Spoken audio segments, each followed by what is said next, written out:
El 1874, els partidaris de la tornada del Borbó a Espanya tenia cada vegada més força, gràcies en part a la tasca d'Antonio Canovas del Castillo, que va convèncer els progressistes de la Unió Liberal. Per afavorir la restauració borbònica, el príncep Alfons va dirigir-se als espanyols en un manifest que prometia una nova etapa de concòrdia i una constitució liberal. Els fets es van precipitar a la darreria de 1874, quan el general Martínez Campos es pronuncia Sagunt, proclamant Alfons XII com a nou rei d'Espanya. Així doncs, entre fanfàrries i campanes, el rei Alfons XII va ser proclamat monarca al gener de 1875, iniciant-se el nou procés que anomenarem la restauració. L'etapa de la història d'Espanya anomenada la restauració la podem dividir en el regnat de dos monarques que a la vegada es divideixen cadascun en dues fases. El regnat d'Alfons XII, entre 1874 i 1885, la seva segona fase, que seria la regència de Maria Cristina, entre 1885 i 1902, la monarquia d'Alfons XIII, entre 1902 i 1931, i la seva segona fase, la dictadura de Primo de Rivera, entre 1923 i 1930. El sistema que es va imposar a Espanya va ser ideat per Cánovas del Castillo, que per damunt de tot volia garantir l'autoritat del monarca i l'estabilitat política. Per aquest motiu, va impulsar una nova Constitució, la de 1876, molt moderada, que establia la sobirania compartida entre el rei i les Corts, formades pel Senat i el Congrés de Diputats. També va imposar la confessionalitat catòlica de l'Estat i, per garantir el que seria el control, un sufragi censatari. L'autoritat del rei resultava molt reforçada, ja que esdevenia cap suprem de l'exèrcit i se li atorgava la capacitat per nomenar el govern i inaugurar i clausurar les Corts. Per assegurar-se la seva pretesa estabilitat política, Cánovas del Castillo, cap del Partit Conservador, amb la connivència de Práxedes Mateo Sagasta, líder del Partit Liberal, va dissenyar un sistema de torns de govern amb dos partits, anomenat el Pacte del Pardo. És a dir, que cada cert temps un partit substituiria l'altre en el poder. Però la pregunta que ens hem de fer és que encara que es produeixi un sufragi censatari, com pots garantir que un partit substituirà l'altre si hi ha eleccions? Si la decisió final havia de recaure en els votants, com era possible que això es produís? Doncs bé, aquesta alternança de tons polítics pacífics era possible gràcies a la manipulació de les eleccions afavorides pel caciquisme.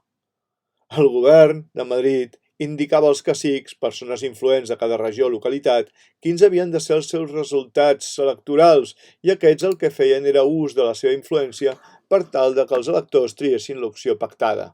Però com ho podien fer? Doncs obligant els electors amb amenaces.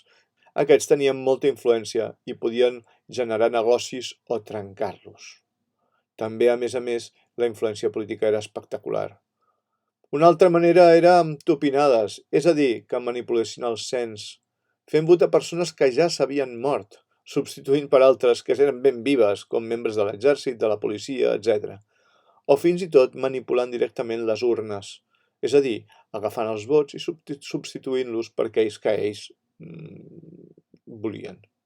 A canvi, el govern el que feia era afavorir els seus interessos particulars. Com que la corrupció del sistema va despertar l'antipatia de molts ciutadans, aviat van tornar a créixer les diferents forces d'oposició d'un passat bastant recent. El nacionalisme català, ja històric i atiat amb la Renaixença, el nacionalisme basc, que va derivar del carlisme, de la mà de Sabino Arana, i el gallec, que bàsicament buscava el reconeixement cultural. Per l'altre costat, el moviment obrer, en les zones que s'havien industrialitzat i que explotaven els seus treballadors de manera escandalosa.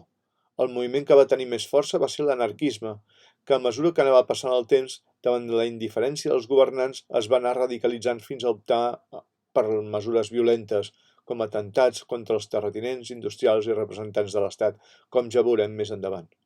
L'altre va ser el republicanisme, que reclamava el retorn a la situació de 1873.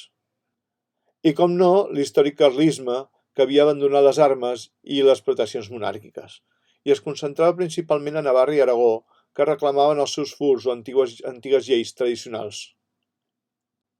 El sistema de torns es va desenvolupar plenament durant l'etapa de la regència de Maria Cristina, quan arran de la mort prematura d'Alfons XII amb 27 anys i víctima de tuberculosi es va fer amb el poder.